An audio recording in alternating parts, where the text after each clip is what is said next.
Ladies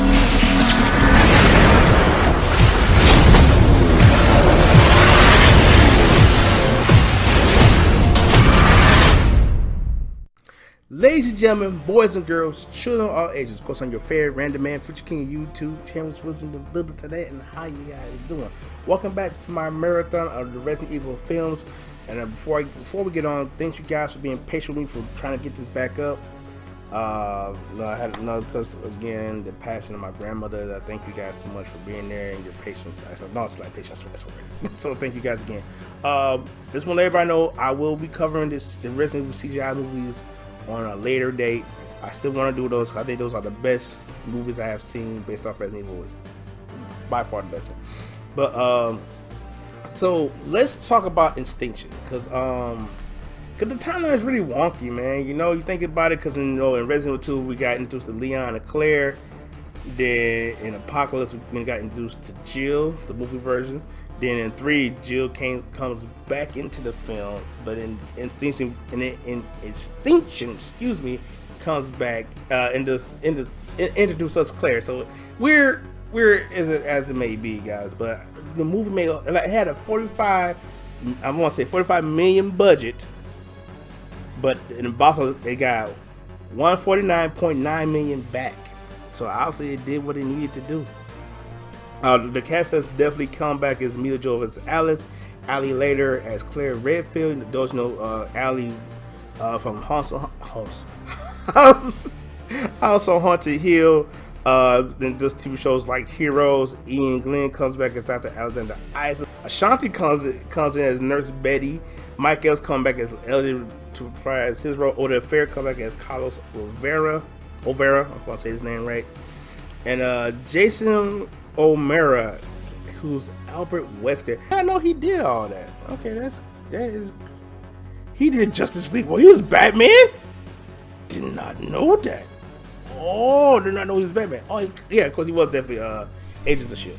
And he's okay, yeah. So this guy, he did enough. So anyway, but watching this movie, guys, maybe stay on topic here. From watching this movie, I definitely got Mad Max vibes from it. Like Mad Max mixed with Day to Day, if you want to go that route, using zombies.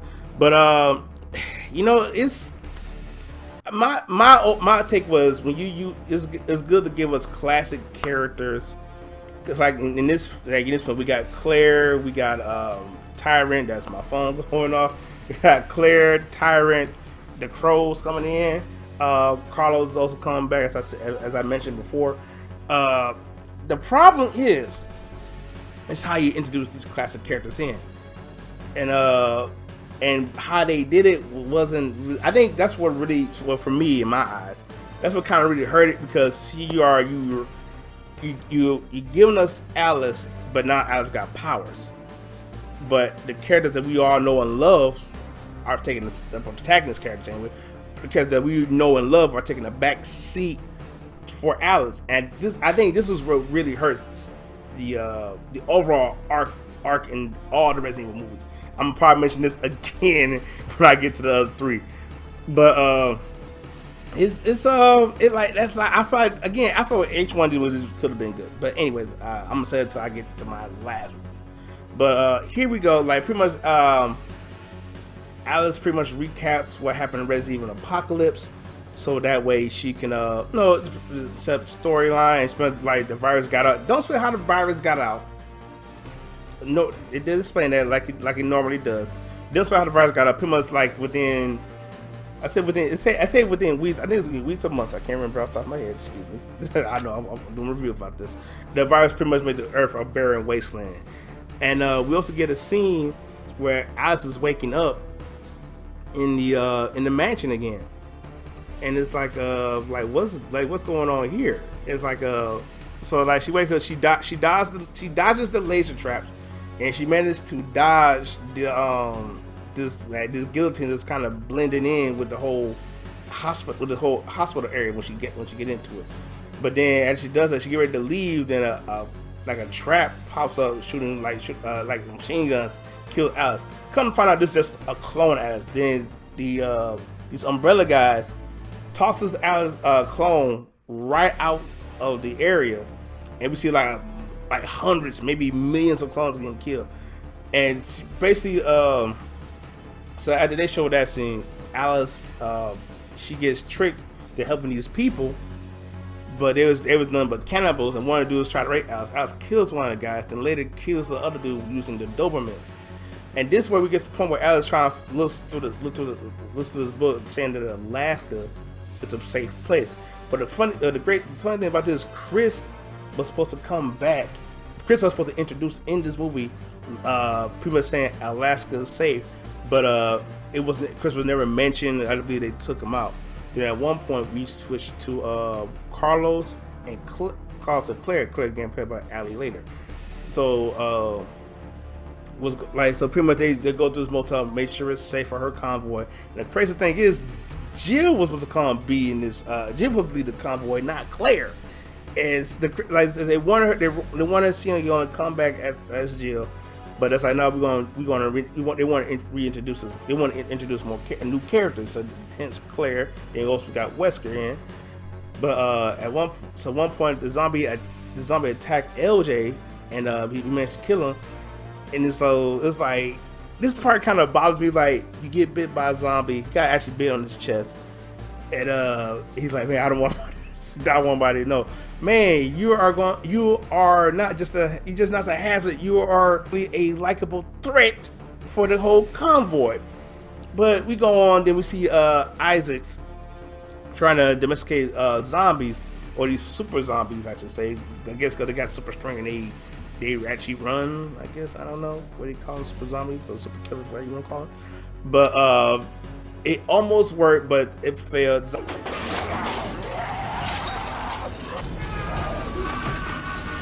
like, oh, I said, we got a track on Alice. I don't know where she at. I want to get her. But Wesker, who was the head of the Tokyo Umbrella branch, he was like, no, we're not doing it. And this made Isaac mad. Well, going back to Claire and the convoy, they get attacked by infected crows. And again, another classic enemy from Resident Evil 1, with the game anyway. So they get attacked. Then Nurse Betty gets killed. Shanti. Our first plaque was dog. She gone. But she get killed by the crows by saving some of the kids. And eventually Alice shows up using this blowtorch that was on top of one of the vehicles of the convoy, kill the crows. I know I say this again. Well, what doesn't make Alice a likable character, you give her powers. It's not making her likable like the classic characters from Resident Evil. Because the biggest offense is, again, I always love a good female lead. I love a strong female character. Claire and Jill are really strong characters in the whole Resident Evil mythos. But again, we're taking the back seat to a character that doesn't even exist in the games. No, dare I say, mangas or mini stories that they have out for. Continue on, and so Alice, Carl introduced Alice to Claire. Again, it kind of bothers me that she don't mention Chris. I'm not trying to be those fanboys out there, but again, we're not getting the Claire that we want. I feel like she's just there to help move the story. Like she's there for fan service, but it's not good fan service. That's pretty much what I'm saying. So as this goes on, they say, hey, we need to go to we can go to Las Vegas, go to Nevada, so that way we can get more supplies and more refuel. So as they make their way towards Nevada, Isaacs tracks where they're going, and someone mimic Wesker's voice, so that way he can have full access and control of some of the umbrellas. So you can get past some umbrellas, little red tape, I should say. Well, that's a lot of red tape in the umbrella, but I digress. So as they move forward on, he mimicked Wesker voice, and now he gets the okay to do what he want to do, which is take these super zombies and test them against Alice. So as they reach Nevada, they see these trailers drop down, and they come and attack. They pretty much killing everybody. And dare I say, when I was reading, when I was going through Wiki, dare I say, I did not know Lyndon Ashby was in this movie. He played Chase, the cowboy. I didn't call him the cowboy sniper. The funny thing was, like, those you don't know, he was also in Paul S.W. Anderson's version of Mortal Kombat, which I really love. That's one of my favorite movies that he has done. I love the adaptation of Mortal Kombat. And don't worry, guys, I will do Mortal Kombat Annihilation soon once I get done with this whole receiver stuff. I might put it in between. Doesn't matter. All right. Anyways, moving on. So pretty much everybody getting wrecked. Some type of way, Isaac freezes Alice, and it was weird to me. Why would you freeze Alice when you want to test her against these super zombies? I don't get it. I don't understand that. So as we go more so along in this film, people are getting killed. LJ's turned full blown zombie. Bites Carlos. Carlos shoots him. Alice some type of way breaks the mind control from Isaac. Some type of way destroying the satellite, which is so far up in space. I don't understand. I really don't. But so Alice is killing all these super zombies, and now she heading toward where Isaac is going. And so he's trying to escape. He gets bit by a zombie, and now he's on the way back to Umbrella. And so now after all this going on, pretty much Alice tells Claire that, hey, you guys go ahead and go to Alaska. I need to stop Isaac. So pretty much Carlos sacrifices himself to make room for Alice to get through. And now, as Alice making her way through, Isaac is infecting himself, transforming himself into Tyrant, killing Wesker's assistant and many other people, and so on and so forth. So we are introduced to the sister of the Red Queen, which is the White Queen.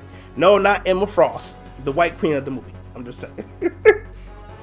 She pretty much did what she did in the first film, which I have to say this right quick, guys, because I feel like they're more so copying the first film in this scene where she's locking up because to stop the infection and stuff like that. I'm like, alrighty. So pretty much we get a fight between Alice and Tyrant. Again, Isaac is now he's Tyrant and they're going. To me, it's a good fight scene. It's a really good fight scene between the both of them. But now Isaac has telekinetic powers, and now he's beating Alice, and it's like, all right. So eventually, just when Tyrant's about to get ready to kill Alice, the laser grid pops up from the very first movie in the beginning of this movie, kills Tyrant, and Alice, surprised to be alive, only to find out that there's another clone version that Alice set free to help kill. So before the movie ends, Wesker said, hey, I got control of Umbrella. Then next thing you see Alice like, hey guys, stay where you at. Don't worry, I'm coming with you. I'm bringing a whole lot of friends. And you see Alice with a whole bunch of clones set up for the next film. I believe it's called Resident Evil Afterlife. Yeah, Afterlife. So yeah, that's it for this portion of the movie. Now before I go, I just gotta say, guys, I don't hate it. Yeah, I think it's bad, but the reason I think it's bad, it's like a bad passable, but still is bad, if that makes sense to anybody. Because again, yeah, you give us Wesker, you give us Claire, you give us Tyrant, but the crazy thing, Tyrant is not known for having no telekinetic abilities. Again, you're trying to tell the story, but by Paul S.W. Anderson doing his things his own type of way, it don't pan out right. And that's why I think, like I said, Rotten Tomato, and I never really agree with Rotten Tomato when it comes to any movie, especially when it comes to comic movies or video game movies. They give it a 22% here, and I have to agree with them, because again, it's like it does feel kind of shallow. I think giving Alice superpowers should even play a part in that, and like it takes away from that, because like. With Resident Evil, again, I'm getting ready to wrap this up. To me, with Resident Evil, what made these characters from the video game so lovable, so like one, they don't have their powers, but they gotta use where they can and what they got. Like, and sometimes animals are scarce in the video game, and like you see them go through these horrific events, and some way you see them triumph through it. That's what take away from it. Like again, there is a remake on Resident Evil. It's going to be a hard R, and I want it to be scary. Like the first one, I got scary from that, but from the second one all the way to the last one, I didn't get that. But anyways, guys, make sure you like, share, subscribe, tell your friends about me. please come to the random time. We do have this cookie, and I just want you guys to know right quick. When this movie come up next week Friday, I'm going on vacation. I will try to have some videos for you guys. I would, but I mean, what's to spend time with Mickey Mouse and Incredible Hulk down here. But anyways, guys, I love you so much. Please, I'm gonna say it again. Please, you guys stay random. I'll see you all next